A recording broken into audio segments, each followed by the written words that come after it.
ऐश्वर्या मैं निकल रहा हूँ, आ जाओ। चुप चुप, जल्दी छुप जाइए। छुप जाऊँ? क्यों ज्योति, क्यों छुप जाऊँ? अरे जीजा जी बस छुप जाइए, अभी बताने का टाइम नहीं है मेरे पास। अरे ज्योति, ये मजाक का वक्त नहीं है, मुझे ऑफिस ट्रिप के लिए निकलना है। तुम क्या कर रही हो ये? देखिए जीजा जी, दीदी आने वाली है, अब वो यहाँ आएंगी ना, आपको सब पता चल जाएगा, सारी सच्चाई आपके सामने आ जाएगी। फिलहाल के लिए छुप जाइए आप। क्या पता चल जाएगा? ज्योति, हाँ दीदी। तेरे जीजू कहाँ है? जीजू जीजू तो चले गए। निकल गए? ऐसे कैसे निकल गए? वो एक हफ्ते के लिए ऑफिस ट्रिप पे जा रहे हैं, बिना मुझसे मिले, बिना मुझे बताए कैसे चले गए? ऐसा कैसे कर सकते हैं वो? अरे दीदी वो कह रहे थे बहुत ज्यादा लेट हो गया है और उनकी फ्लाइट मिस हो जाएगी, तो क्या ही फायदा, इसलिए वो जल्दबाजी में निकल गए। चलो ये अच्छा हो गया, जो मैं चाहती थी वही हुआ। बिना मुझे अपनी शक्ल दिखाए यहाँ से दफा हो गया। मेरा तो मन भी नहीं करता उसकी शक्ल देखने का। सही है, एक हफ्ते के लिए बाहर गया है, अब मैं इस घर में एक हफ्ते अकेले रहूंगी आराम से। और तुझे तो पता है ना, जब मैं घर में अकेली होती हूँ तो मैं क्या करती हूँ? मैं अपनी जान को फोन करती हूँ, फोन करके घर बुलाती हूँ और उसके साथ आराम से अय्याशी करती हूँ। लेकिन हाँ, मुझे ना विभोर का अच्छे से पता है, वो कोई सीधा साधा लड़का नहीं है, बहुत तेज है, बहुत चंट है। तो एक काम कर, बाहर जाके देख क्या, प्रेम्स की गाड़ी भारी तो नहीं खड़ी है, क्या पता कोई सामान भूल गया, इसी बहाने से वापस घर के अंदर ना आ जाए। जा जाके देख क्या। अरे दीदी बहुत देर हो गई है, अब कहाँ खड़े रहेंगे, वो चले गए होंगे, बहुत जल्दबाजी में गए थे वैसे भी। देख ज्योति, हम ना कोई भी रिस्क नहीं ले सकते। अगर गलती से वो वापस आ गया और उसने हमारी बातें सुन ली ना, तो तू भी मेरे साथ जाएगी, क्योंकि तुझे पता है ना, मेरी इन सब हरकतों में तू मेरा बराबर साथ देती है। जा जल्दी चेक कर क्या। बिल्कुल सही कह रहे हैं, अगर आप फंसोगे तो मैं भी फंस जाऊंगी। मैं भी देख क्या।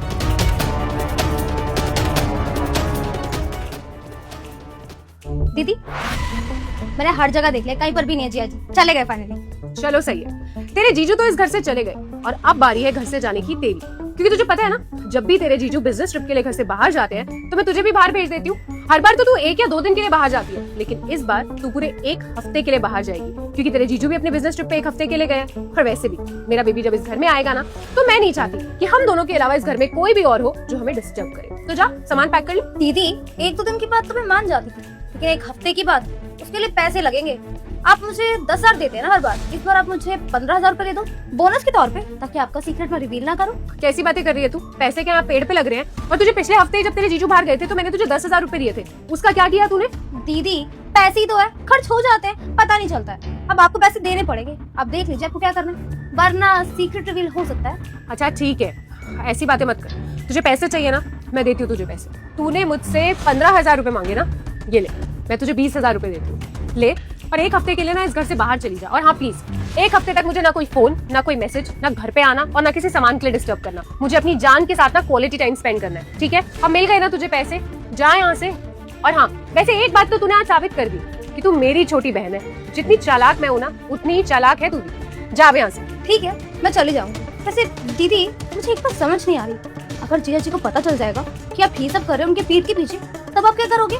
मतलब उनको तो यही लगेगा ना कि आप उनको चीट कर रहे हो, फिर आपका इस घर में क्या होगा वो तो आपको भी नहीं पता। अच्छा मुझे एक बात बता, तू मेरी तरफ है या अपने जीजा जी की तरफ? मुझे लगता है ये जो तू इन पैसों पे ऐश कर रही है ना, ये रास नहीं आ रहा है तुझे। अगर तेरे जीजा जी को सच्चाई पता चल गई ना, तो मेरे साथ साथ तू भी इस घर से बाहर हो जाएगी। फिर ना ये पैसे रहेंगे, ना तेरे कपड़े, ना घूमना फिरना, खाना पीना। तो सोच ले तू किसका साथ देना चाहती है। और हाँ, आज तो तूने मुझसे सवाल पूछ लिया है, आज के बाद इस बारे में मुझे तुझसे कोई बात नहीं करनी है। ये मेरी जिंदगी है और मैं जैसे चाहूंगी वैसे जीऊंगी। और वैसे भी जब इतना भोला भाला पति मिल गया है जिसको बेवकूफ बनाया जा सकता है, तो उसे बेवकूफ क्यों ना बनाया जाए। चल निकल अब यहाँ से। हाँ हाँ हाँ मैं जा रही, एंजॉय सर। हेलो, हाँ जान, कैसे हो आप? मैं भी ठीक हूँ। अच्छा एक बात बताओ, तुम फ्री तो हो ना? मेरे लिए फ्री क्यों नहीं होगे? तो तुम एक काम करो, अपना सामान पैक करो 1 हफ्ते का और मेरे घर आ जाओ। आराम से हम दोनों क्वालिटी टाइम स्पेंड करेंगे, साथ में रहेंगे, एंजॉय करेंगे। कैसी बातें कर रहे हो तुम? मेरे पति को पता चल जाएगा, ऐसा कभी हो ही नहीं सकता। उसको इस जन्म में तो क्या, अगले 7 जन्म में भी पता नहीं चलेगा। और आज तक भी तुम ये सब कुछ करते ही आए ना, जब उसे आज तक पता नहीं चला तो अब कैसे पता चल जाएगा? तुम ज्यादा मत सोचो और घर आ जाओ। बाय जानसी हूँ। 7 जन्म का तो पता नहीं ऐश्वर्या, लेकिन इस जन्म में मुझे पता लग चुका है कि मेरी पत्नी क्या कोई खिला रही है मेरे पीठ पीछे। विभोर आप यहाँ, आप तो ऑफिस ट्रिप पे बाहर गए थे ना, तो यहाँ कैसे? मुझसे सवाल जवाब मत करो ऐश्वर्या, मैं सवाल करूँ और तुम जवाब दोगी। तुम्हारा पति यहाँ पर खड़ा हुआ सब कुछ सुन रहा था। क्या ये सब अपने आशिक से बात कर रही हो? उसको बोल रही हो कि 1 हफ्ते के लिए मेरा पति गया, आ जाओ उधर। अगर तुम्हें यही सब करना था ऐश्वर्या, तो शादी क्यों करी मुझसे? और अगर शादी करने के बाद ये सब कुछ तुम्हारा अफेयर चला है तो तुम मुझे क्लियर आकर बता देती, मैं तुम्हें छोड़ देता। मुझे कोई दिक्कत नहीं है ऐश्वर्या, क्योंकि मुझे ऐसा प्यार करना ही नहीं है जबरदस्ती का, जिसमें पत्नी किसी और से प्यार कर रही हो और मैं पत्नी के पीछे लगा हूँ। नहीं चाहिए मुझे ऐसी पत्नी। तुम जाओ अपने आशिक के पास, मैं तुम्हें डिवोर्स दे दूंगा, लेकिन ये लुका छुपी का गेम खेलने की यहाँ जरूरत नहीं है। एक काम करो, अभी के अभी हम फैसला ले लेते हैं अलग होने का। तुम अपने आशिक के साथ एक हफ्ता तो क्या पूरी जिंदगी बिताओ, मुझे कोई दिक्कत नहीं है, ठीक है? तुम पहुंचो अपने घर, मैं डिवोर्स के पेपर तैयार कराता हूँ। चलो। नहीं विभोर, जैसा आप सोच रहे हैं वैसा कुछ भी नहीं है। आपको कोई ऐश्वर्या, मुझे ना पागल बनाने की जरूरत नहीं है, ठीक है? क्या बोलती फिर रही दुनिया को? भोला वाला पति, 7 जन्म में कुछ नहीं पता लगेगा। ऐश्वर्या, तुम्हारी ही बहन ने मुझे ये सच्चाई दिखाई है तुम्हारी। जब मैं जा रहा था ना ऑफिस ट्रिप के लिए, तो उसने मुझे रोका, पर्दे के पीछे छुपाया और तुम्हारी सच्चाई दिखाई। तो पागल तुम्हें तुम्हारी बहन बना रही है और तुम्हें लग रहा है कि तुम मुझे पागल बना रही हो। नहीं ऐश्वर्या, वो मेरा पागलपन नहीं था कि मैं तुम्हारी किसी भी बात पर भरोसा कर लेता था, वो मेरा प्यार था कि मैंने तुम पर विश्वास किया था और तुमने विश्वासघात किया मेरे साथ। तो अब मुझे 1% भी बेवकूफ बनाने की जरूरत नहीं है। किसी भी कहानी में तुम्हारी नहीं आऊंगा, मैं सब कुछ देख चुका हूँ, सुन चुका हूँ। तो प्लीज घर से अभी के अभी निकलो और डिवोर्स के लिए तैयार रहना, ठीक है? एलिमनी के नाम पे ₹1 नहीं मिलने वाला है, क्योंकि सारी प्रॉपर्टी माँ के नाम कर दी है मैंने। अब जाओ यहाँ से, चलो। बस करो विभोर, बहुत देर से तुम बोल रहे हो और मैं सुन रही हूँ। मैंने तुमसे कहा ना, जैसा तुम सोच रहे हो वैसा कुछ भी नहीं है। मैं किसी से फोन पे बात नहीं कर रही थी, मेरा किसी के साथ अफेयर नहीं चल रहा है। और अगर तुम्हें अभी भी मेरी बात पे भरोसा नहीं हो रहा है तो ये रहा मेरा फोन, तुम मेरा फोन चेक कर सकते हो। किसी को फोन डायल नहीं किया था मैंने, ना ही मेरा कहीं अफेयर और ना ही मैं किसी से बात कर रही थी। और मुझे अच्छे से पता था विभोर कि तुम कहीं बाहर नहीं गए हो, तुम इसी घर में हो और पर्दे के पीछे छुपे हो, क्योंकि मैं और ज्योति मिलके तुम्हारा टेस्ट ले रहे थे। अरे रहने दो तुम, अब तुमने एक नई टेक्निक निकाल ली, टेस्ट। मतलब अब कुछ नहीं बचा बहाना बनाने के लिए, तो ये टेस्ट वाली बात बोल दी। और तुम्हें क्या लगता है कि मैं ये मान जाऊंगा? नहीं ऐश्वर्या, प्लीज ये अपनी बहन के साथ मिलकर मुझे पागल बनाना बंद करो। मुझे नहीं पता कि तुम्हारी बहन तुम्हारी साइड है मेरी साइड है, लेकिन मुझे इतना पता लग गया कि मुझे करना क्या है। तुम दोनों औरतें मिलकर भी मुझे पागल नहीं बना पाओगी, ठीक है? तो ये टेस्ट के नाम पे भी मुझे पागल बनाना बंद करो। टेस्ट तो मैं तुम्हारा ले चुका हूँ कि तुम कितना पानी में हो। सती सावित्री बनकर साड़ी पहनकर जो तुम अपने आप को हाउसवाइफ दिखाती हो ना, तुम सबसे बेकार औरत हो। और तुम्हारी जैसी औरतें अगर घर में होती हैं तो घर टूटते हैं, कभी संवरते नहीं है, ठीक है? तो इससे बेहतर है कि अपने माँ बाप को क्लियर कर दो कि तुम्हें अय्याशी करनी है, तुम्हें घर नहीं बसाना है। वो भी तैयार रहेंगे इस चीज के लिए, और शायद उन्हें ना बहुत तकलीफ होगी ये जानने में कि उनकी बेटी इस तरह की निकली है, जो उनके संस्कारों पर थूक रही है लिटरली। मैं मानती हूँ विभोर, इतना सब कुछ देखने और सुनने के बाद आपको मेरी बात पे भरोसा नहीं हो रहा होगा, लेकिन सच यही है, मैं और ज्योति मिलकर आपका एक टेस्ट ले रहे थे। और अगर आपको मेरी बात पे भरोसा नहीं हो रहा है तो मैंने पहले भी बोला है कि आप चाहे तो मेरा फोन चेक कर सकते हैं, क्योंकि मैं किसी से बात नहीं कर रही थी। और हाँ, आपको एक और सबूत चाहिए ना, मैं भी यहाँ पे ज्योति को बुलाती हूँ। ज्योति बाहर आ। जी दीदी। ज्योति, अब वक्त आ गया कि तेरे जीजू को हम सारी सच्चाई बता दे। तू बता अपने जीजू को कि तू और मैं मिलकर इनका एक छोटा सा टेस्ट ले रहे थे। मेरा किसी के साथ अफेयर नहीं चल रहा और मैं किसी से फोन पे बात नहीं कर रही थी, और ना ही मैंने तुझे हफ्ते भर के लिए घर से बाहर भेजा है, बल्कि ये हमारा ही प्लान था कि तू अपने जीजू को पर्दे के पीछे छुपाएगी और हम ये सारा नाटक करेंगे। बता अपने जीजू को। जीजू देखिए, दीदी सच बोल रही है, ये सब जो भी हुआ ना, ये सब। ज्योति प्लीज अपनी बहन का साथ देने के लिए ना कुछ भी मत बोलो। तुम्ही ने मुझे छुपाया था ना यहाँ पर, और तुम्ही ने सच्चाई दिखानी थी अपनी बहन की। तो अगर तुम्हारी बहन को मैंने रंगे हाथों पकड़ लिया है तो मुकरो मत। हाँ, तुम दो अपनी बहन का साथ बाद में, लेकिन कम से कम इस टाइम सही का साथ दो। और अगर फिर भी तुम अपनी बहन की साइड लेकर दिखा रही हो ना, तो मैंने तुम्हें पैसे लेते हुए भी देख लिया, भूलना मत। तो मैं अच्छे से जानता हूँ कि तुम दोनों बहनों की मिली भगत है और मुझे पागल बनाने की पूरी साजिश की जा रही है। तो जो हो चुका है मैं उसे बुलाने को तैयार हूँ। मुझे ना तुम्हारी बहन चाहिए ना तुम्हारे परिवार से कुछ चाहिए। बस तुम अपनी बहन को उस घर से लेके निकलो और अपनी बहन को इतना समझा दो कि लालची औरतों की तरह एलुमनी के पीछे ना भागे, क्योंकि एलुमनी के नाम पे ₹1 नहीं मिलने वाला है। हाँ, अगर थोड़ा कैरेक्टर ठीक कर ले अपना और अपनी मेहनत से पैसा कमा ले तो वो उसके लिए ठीक रहेगा, वरना जिंदगी भर धक्के खाती रहेगी दूसरे मर्दों के पैसों पे। और शायद जैसे ये आज मेरे को छोड़ रही है, वैसे इसका आशिक इसको छोड़ देगा और जिंदगी भर भटकती रहेगी ऐसे ही दूसरों के पैसों के पीछे। बस कीजिए विभोर, बहुत हो गया है। अरे इतनी देर से आप कुछ भी बोले चले जा रहे हैं। आप डाइवोर्स, एलिमनी कोर्ट, पता नहीं कहाँ तक पहुंच गए। मैं आपसे कह रही हूँ ना कि मैं और ज्योति मिलकर आपका टेस्ट ले रहे थे, लेकिन मैं आपके ऊपर बहुत ज्यादा विश्वास करती थी विभोर। मैंने ज्योति से कहा था कि अगर बाहर वाला तो क्या, मैं खुद भी आके आपको बोलूंगी ना कि मेरा किसी से अफेयर चल रहा है, तो आप उस बात पे कभी भरोसा नहीं करेंगे, क्योंकि आप मुझसे बहुत प्यार करते हैं और मुझे बहुत अच्छे से जानते हैं। इतने सालों से हम साथ हैं, हमने लव मैरिज की है घर वालों के अगेंस्ट जाके। मुझे लगता था कि आप इन बातों पे कभी भरोसा नहीं करेंगे, लेकिन आपने मुझे गलत प्रूव कर दिया। और यहाँ पे ना ज्योति सही प्रूव हो गई। उसने मुझसे कहा था कि सब मर्द एक जैसे होते हैं, एक छोटी सी चिंगारी देने की देर होती है और आग लग जाती है। आपने मुझे गलत प्रूव कर दिया विभोर, और ज्योति सही निकली। आप भी बाकी सारे मर्दों की तरह ही हैं। जब बकवास टेस्ट था, कोई मतलब था इस टेस्ट का? मतलब तुम मेरे सामने रियल सिचुएशन क्रिएट कर रही हो अपनी बहन के साथ मिलके कि तुम्हारा कोई आशिक है। पहले तुम्हारी बहन आती है, मुझे छुपाती है, सच्चाई के नाम पे तुम दोनों की मुझे कन्वर्सेशन दिखती है जिसमें तुम साफ ही कहती हो कि तुम एक हफ्ते एंजॉय करने वाली हो। उसके बाद तुम अपनी बहन को सच्चाई छुपाने के पैसे देती हो, फिर अपने आशिक से बात करती हो। तो ऐश्वर्या, ये सब देखने के बाद कौन मर्द होगा जो बिलीव नहीं करेगा इस बात पे कि उसकी बीवी का चक्कर चल रहा है? मैं तुम्हारे साथ ये गेम प्लान करूँ तो मैं अपने किसी दोस्त के साथ मिलके, अपने किसी कजन के साथ मिलके ये प्रिटेंड कर दूं कि मेरी गर्लफ्रेंड है, तो क्या तुम्हें शक नहीं होगा मुझ पर? ऐश्वर्या, ये टेस्ट की बात आई कहां से, मुझे तो ये समझ में नहीं आ रहा है। अगर मुझे तुम पे शक करना ही होता ऐश्वर्या, तो शादी के पहले दिन ही कर लेता, जब तुम्हें देखने आया था तभी कर लेता। और हमारा रिलेशन भी तो रहा है ना ऐश्वर्या, मैंने तब भी तुम पे शक नहीं किया। तो जब इतने सालों में शक नहीं किया तो किसी के कहने पे आकर तुम्हें कैसे बिलीव कर सकते हो कि मैं तुम पे शक कर लूंगा? अब तुम सिचुएशन ही ऐसी क्रिएट कर दोगी कि लगेगा कि कुछ है, तो फिर जाहिर सी बात है कि मेरे मन से कुछ ना कुछ तो निकलेगा ना। और अब तुम कह रही हो कि मेरी गलती है इसमें मेरी नहीं, इसमें तुम्हारी और तुम्हारी बहन की गलती है जो तुम इस तरह के फालतू टेस्ट ले रही हो। ऐश्वर्या चलो एक बात बताओ, अपनी बहन की बात मानकर तुमने मेरा टेस्ट ले भी लिया और मैंने तुम्हारी बातों पर विश्वास करके तुम्हें मान लिया होता कि तुम कैरेक्टरलेस लड़की हो, फिर क्या होता? डिवोर्स होता। फिर डिवोर्स के बाद क्या होता? एक मिसअंडरस्टैंडिंग की वजह से दो लोग, दो परिवार अलग हो जाते हैं और बाद में क्या बातें होती है आपस में कि था कुछ भी नहीं, गलत कोई भी नहीं था, लेकिन एक टेस्ट के चक्कर में एक रिलेशन खत्म हो गया। फिर किसको जिम्मेदार ठहराती इस चीज के लिए? बताओ अब। अच्छा ठीक है विभोर, मैं मानती हूँ कि मैंने और ज्योति ने जो आपका टेस्ट लिया है वो गलत था, हमें ऐसा नहीं करना चाहिए था और मुझे आप पे पूरा भरोसा है, इसीलिए तो मैंने ज्योति से कहा था कि आप मुझ पे शक नहीं करेंगे। और हाँ, शायद मैं और ज्योति बेवकूफ थे जो ऐसा टेस्ट आपका ले रहे थे। अगर कोई भी पत्नी अपने पति के सामने किसी से फोन पे बात करने का नाटक करेगी, उसको ये दिखाएगी कि उसका अफेयर है, तो कोई भी भरोसा कर लेगा। आखिरकार हम किसी से कितना भी प्यार करते हो लेकिन है तो इंसान ही ना। देखिए विभोर, ये मैं ना इस ज्योति की बातों में आ गई थी, इसने मुझे बोला और मैं ये सब करने लग गई। पता नहीं मेरे दिमाग को क्या हो गया था। I am really very sorry विभोर, मैं जानती हूँ मैंने जो किया वो गलत है, मुझे ये सब नहीं करना चाहिए था। आप सही कह रहे हैं, इन सब चीजों की वजह से हमारा रिश्ता खराब हो सकता था, हमारी शादी टूट सकती थी। मुझे ऐसा नहीं करना चाहिए था। आई एम सॉरी विभोर। और ज्योति तू आगे से ना मुझे फालतू के आइडिया देने की जरूरत नहीं है। अभी मेरा बसा बसाया घर तोड़ देती तू अपने कॉलेज का दिमाग ना कॉलेज में ही रख। तुम बच्चे ये फालतू की हरकतें करते होंगे एक दूसरे के साथ, लेकिन ये हरकतें ना मेरे घर तक लाने की जरूरत नहीं है। आई एम सॉरी विभोर, मैं आपसे माफी मांगती हूँ, आगे से ऐसा नहीं होगा। ये कुछ भी बोलेगी ना, मैं कभी इसकी बात पे भरोसा नहीं करूंगी। आई एम सॉरी दीदी, मुझे नहीं पता था कि ये बात इतनी बढ़ जाएगी। देखिए जिया जी, वो मेरे फ्रेंड्स का ग्रुप है ना, वो एक दूसरे पे ऐसे टेस्ट कर रहे थे, तो मैंने दीदी को बोल दिया कि आप भी जिया जी को टेस्ट कर लो और आपको पता चल जाएगा कि वो आपके लिए क्या फील करते हैं। बस यही गलती हो गई कि सारा किया था ना मेरा जिया जी, बट मैं आगे से कोई भी ऐसे इनको कुछ भी आइडिया नहीं दूंगी और मेरी गलती है। आई एम रियली सॉरी, आप दीदी को माफ कर दीजिए प्लीज जीजू। देखो ऐश्वर्या, इसमें पूरी की पूरी गलती तुम्हारी है। तुम्हारी बहन हो, तुम्हारी सहेली हो या तुम्हारे घर वाले हो, कोई भी हो, तुम्हारा फर्ज है अपने पति से चीज़ें क्लियर करना खुद आके। शादी मैंने तुमसे करी है, किसी और से नहीं, तो किसी और पे ब्लेम मत डालो। तुम अपने आप को इतना पक्का कर लो कि कोई तुम्हें मेरे खिलाफ भड़का ना पाए, और सेम मेरे साथ भी ऐसा ही होना चाहिए। किसी के अंदर इतनी पावर ना हो कि वो हमारे रिश्ते को खराब कर सके। हमें एक दूसरे के ऊपर किसी भी बात पे डाउट होगा ना, हम आके क्लियर कर लेंगे, खत्म बात, ठीक है? हाँ विभोर, और मुझे आप पे कोई डाउट नहीं है, डाउट होने का तो सवाल ही पैदा नहीं होता। आप इतने अच्छे इंसान हैं, इतने अच्छे पति हैं, ऐसा कभी कुछ नहीं होगा आगे से। सॉरी। चलो ठीक है, अब ये जो कुछ भी हुआ उसको रिपीट मत करना, क्योंकि वैसे भी शादी जैसा बंधन बहुत नाजुक होता है, कभी भी टूट जाता है किसी भी बिना पर, ठीक है? और अब ये तुम्हारा टेस्ट वाली चीज खत्म हो गई हो तो मैं अपना ऑफिस ट्रिप के लिए निकलूं, लेट हो चुका हूँ, कहीं मेरी फ्लाइट मिस ना हो जाए। जी, मैं आपको बाहर तक छोड़ देती हूँ।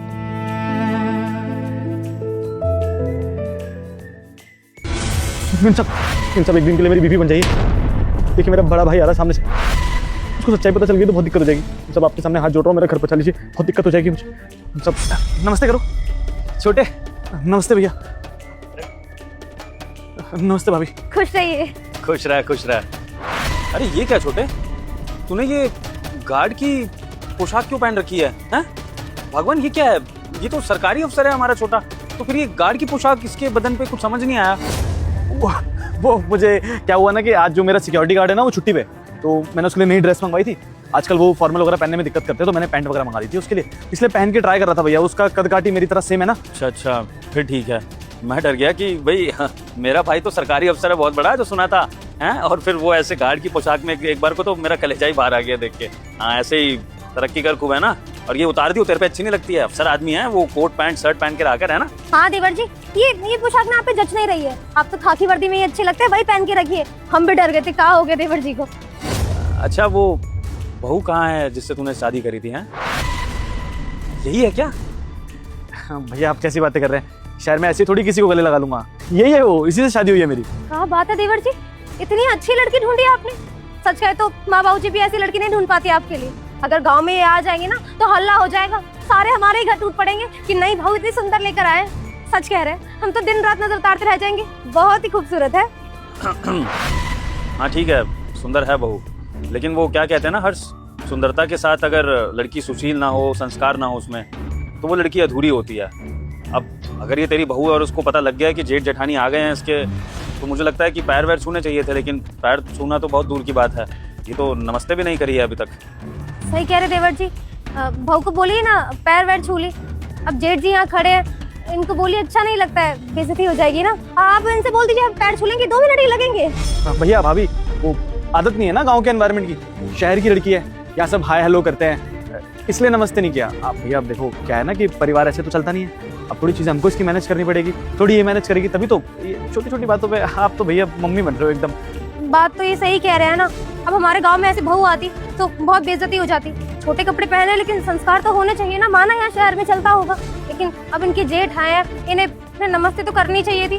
सर पे घूंघट भी नहीं है, ऐसे अच्छा नहीं लगता। और देवर जी अगर हम सच कहें ना तो आप ही बदल गए हैं। आपके बड़े भाई यहाँ खड़े और आप अपनी पत्नी को बोल ही नहीं रहे हैं कुछ। आप बदल गए हैं। इन्हें डांटिए, कुछ तो कहिए, हमें अच्छा नहीं लग रहा है। हमारे पति की भी इज्जत है, इनसे कहिए नहीं, छोटी बहू है तो छोटी बन के रहे। अरे भगवान, घूंघट की बात क्या ही कर रही है। ना बहू की मांग में सिंदूर नहीं है, गले में मंगलसूत्र नहीं है, चूड़ियां नहीं है हाथों में, शादी की सारी निशानियां तो गायब है हाथों से। तो फिर क्या बोले बहू को घूंघट करने के लिए? पता नहीं छोटे, ये शहर का किस तरह का रिवाज है।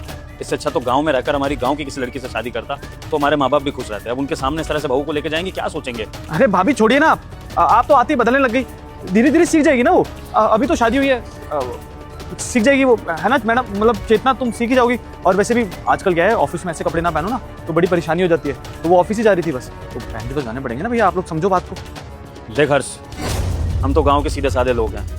अगर हमारे परिवार का कोई सदस्य इस तरह से बन ठन के रहेगा तो हमें तो अजीब लगेगा ना। तो हमें जो लगा हमने कह दिया, और हम तेरे बड़े हैं तो इतना कहने का हक रखते हैं। वैसे भी गांव से शायद तुझसे मिलने के लिए इसलिए आए थे ताकि तुझे और बहू को साथ में देख सके, क्योंकि शादी में तो तुम दोनों को देखना नसीब नहीं हुआ। तूने तो भागकर शादी कर ली बड़ा अफसर बन के। ना अपने माँ बाप को बुलाया, ना अपने बड़े भाई अपनी भाभी को बुलाया, बस अकेले गुपचुप शादी कर ली तूने। तो फिर अब क्या करते? आके देखना तो था ना। माँ बाप भी परेशान हो रहे थे कि जाके देख के आओ कि हर्ष कैसा है, ठीक है कि नहीं, उसकी शादी कैसी चल रही है, जो नई नवेली बहू आई है घर की वो कैसी है। तो बस हालचाल लेने के लिए आ गए। तो हमें जो लगा हमने बोल दिया। खैर एक काम करना, तू अंदर लेके चला, मैं कहीं दफ्तर वगैरह में, जो भी तरह यहाँ पर है दफ्तर, वहाँ लेके चल, वहीं बैठ के चाय पानी पीते हुए बात करते हैं, सारी बातें यहीं करेंगे। आजा भैया अंदर लेके चलते हैं हम लोग। वो लेकिन बहुत इंपॉर्टेंट मीटिंग है इसकी, और मुझे भी बहुत काम है। तो अभी तो मिल लिए ना आप लोग, मैं कुछ पैसे दे देता हूँ आपको, आप लोग कुछ बाहर से खा लेना, फिर वहीं से निकल जाना। देवर जी आप तो सच में ही बदल गए हैं। अरे हम पे भी समय नहीं है। आपका भाई ना सारा काम छोड़कर आया आपसे मिलने के लिए, इतनी दूर से आया है। आप चाय पानी तो छोड़िए, अब तो अंदर तक नहीं ले जा रहे। इतनी बेइज्जती ना कभी किसने नहीं की। हमें उम्मीद नहीं थी देवर जी की आप ऐसे निकलेंगे, और आप इन्हें कुछ कह ही नहीं रहे। हमारे गांव में ना जब जेठ सामने आ जाता है तो बहू इतना लंबा घूंघट कर लेती है, और इसने तो कपड़े ही छोटे पहन रखे। आप कुछ बोलिए, डांटिए इनको, समझाइए ना कि हमारे गांव के संस्कार नहीं है ये। सच्ची कह रही हो भगवान, हर्ष बहुत ही बदल गया है। इतना बदल गया है कि अब इसको बड़ों का लिहाज करना भी नहीं आता है। गांव से इतने समय बाद बड़े भाई और भाभी आए हैं और कोई मतलब नहीं है उनको चाय पानी पूछने का। उल्टा कह रहा है कि बहू को जाना है। अरे पहली बार बहू को देखा है, कम से कम मुंह दिखाई की रस्म ही करवा लेता अंदर चल के, लेकिन नहीं, इसको लेके जाना है, हमें भी जाना है। पता नहीं क्या चल रहा है ये। अरे होंगे भाई तुम्हें 10 काम, लेकिन हम भी अपना समय निकाल कर ना तेरे से और बहू से मिलने ही आए हैं। हमारे पास भी कोई फालतू समय नहीं है, तो अपने से बड़ों की इज्जत करना सीख। और वैसे भी मैं बहू के कपड़ों की वजह से अंदर चलने को कह रहा था। इस तरह के कपड़े पहने जिसमें बदन दिख रहा है, 4 लोग देख रहे होंगे, हमारे घर की बहू ऐसे लोग देखेंगे बुरी नजर से तो अच्छा नहीं लगेगा ना, इसलिए कह रहा था अंदर चलने को। तू है की बात नहीं समझता है। भैया मैं कह रहा हूँ ना आपसे, एनवायरनमेंट की बात होती है बस। अब नहीं लगाया जाता, जरूरी थोड़ी है कि देखो शहर में ना इक्वालिटी में, बराबरी में विश्वास करते हैं लोग बाग। मंगलसूत्र और सिंदूर वगैरह किसी फंक्शन में जाओ तो समझ में आता है। वैसे तो इंसान को ऐसे रहना चाहिए ना जैसे कुछ बदला ही नहीं उसकी जिंदगी में। अब शादी के बाद जिंदगी बदल जाती है, ये गाँव की सोच है भैया, शहर की सोच नहीं है ये। तो आप बेवजह उसको बोले जा रहे हो, पहली बार मिलो, प्यार देना चाहिए, आप बेवजह खराब कराओगे मेरा रिश्ता। हाँ आप चिंता मत करिए, हम आ गए ना, सब संभाल लेंगे। बहू ये लो, ये आपके लिए साड़ी लेकर आए हैं। ये कपड़े भी ठीक है, लेकिन साड़ी पहनोगी तो और भी जचेगी तुम पे।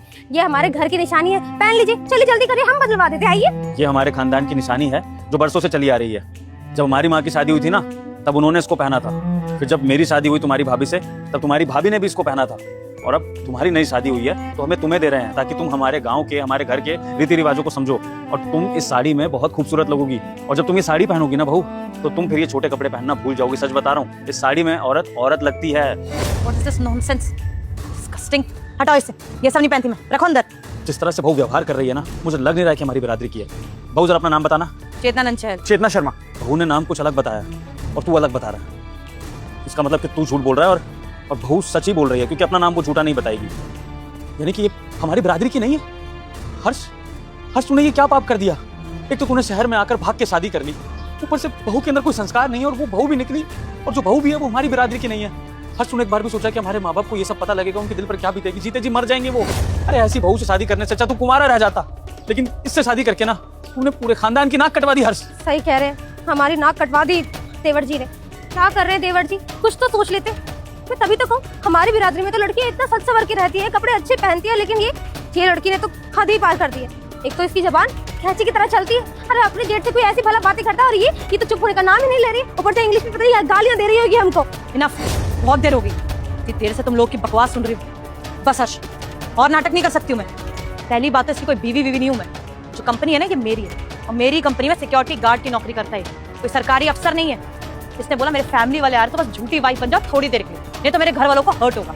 इसकी हेल्प कर रही थी बस। शादी नहीं हुई है मेरी जो साड़ी वगैरह पहनूं। कंपनी की बॉस हूं मैं। कुछ भी सुनाई जा रहे हैं, कुछ भी बोले जा रहे हैं बस। ये क्या चल रहा है हर्ष? तूने इतनी सब कहानी बनाई और फिर अब तू कह रहा है कि ये सब झूठ है। अरे तो फिर सच क्या है हर्ष? मैं तेरे मुंह से सुनना चाहता हूँ। मैं तो परेशान हो गया हूँ। पहले तूने घर में इतने दुख दिए, तू भाग कर आ गया। हमने सोचा कि चल अपना भाई खुश रहेगा, जो भी कर रहा है जैसा भी कर रहा है, और अब आके पता लग रहा है कि तेरी शादी झूठ है, ये सब कुछ झूठ है। तो सच क्या है हर्ष? मैं जानना चाहता हूँ। तूने हमसे इतनी बड़ी बात क्यों छुपाई? क्या झूठ है, क्या सच है? अरे सच बोल रही है भैया, और मैं कोई सरकारी अफसर भी नहीं हूँ।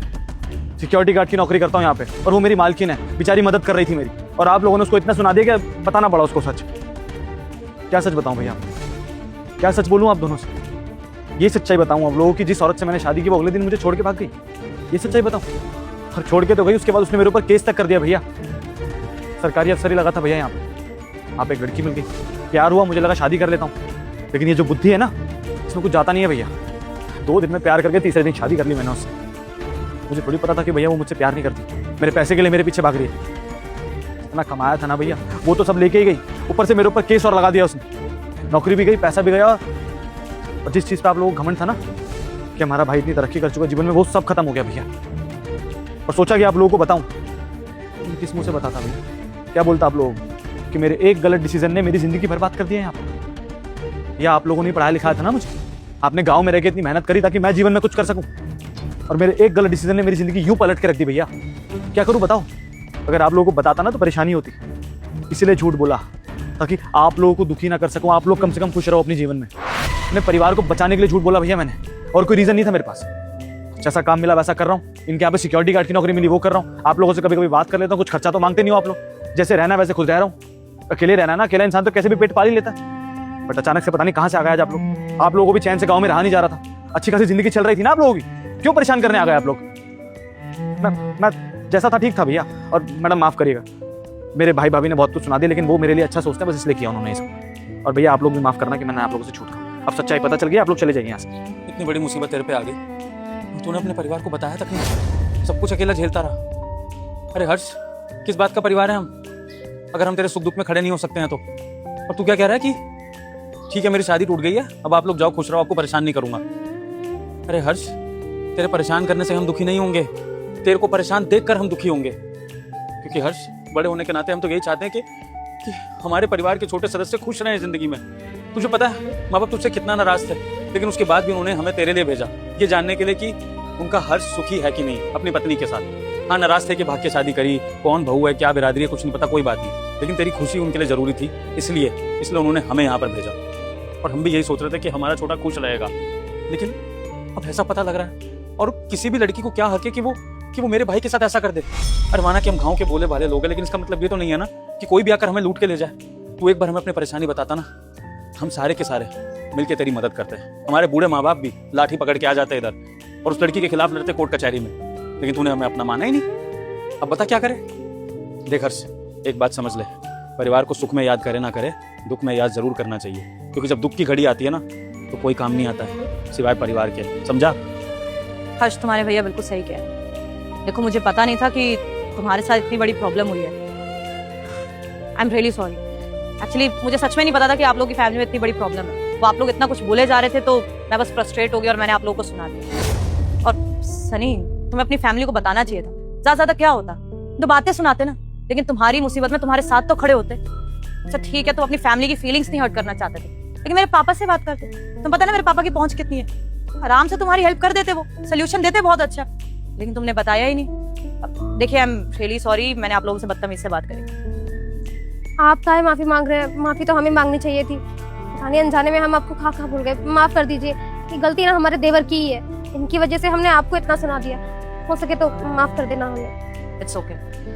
हर्ष, मेरी मीटिंग है, मैं जा रही हूँ। एक काम करो, तुम्हारे भैया भाभी आए हैं, ऑफिस में बिठाओ, चाय पानी करवाओ, मैं पापा से बात करती हूँ, आके तुमसे बात करेंगे, ठीक है? शुक्रिया। चलते हैं छोटे, आए तो तुझसे मिलने के लिए थे, लेकिन अब जो पता लगा है उसके बाद तो किस मुंह से तेरे साथ बैठे और बात करें। इसे याद रखियो कि तुझे किसी भी चीज़ की ज़रूरत हो तो तेरा परिवार तेरे लिए खड़ा है। और हाँ, एक बात और, परिवार के बिना हर इंसान अधूरा होता है। ख्याल रखियो अपना, और कभी भी ज़रूरत हो तो गाँव आ सकता है। गाँव के दरवाजे हमेशा तेरे लिए खुले हैं। चलो भगवान। देवर जी ख्याल रखिएगा अपना।